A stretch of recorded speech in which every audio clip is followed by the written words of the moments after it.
பாட்டி பாட்டி நில்லுங்க நில்லுங்க, கைய கட்டிட்டு வாங்க.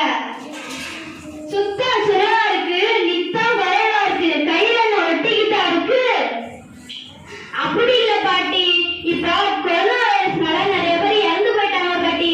அதனால நீங்க வேற இப்ப வயசாகிட்டே வருதா, நீங்க வேற சின்ன பிள்ளை ஆகிட்டு இருக்கீங்க பாட்டி. இப்ப நீங்க கைய கழுவுனீங்கன்னா உயிரா ரொம்ப நாளைக்கு இருக்கலாம் பாட்டி. அதுக்குதான் பாட்டி கை கழுவ சொல்றேன்.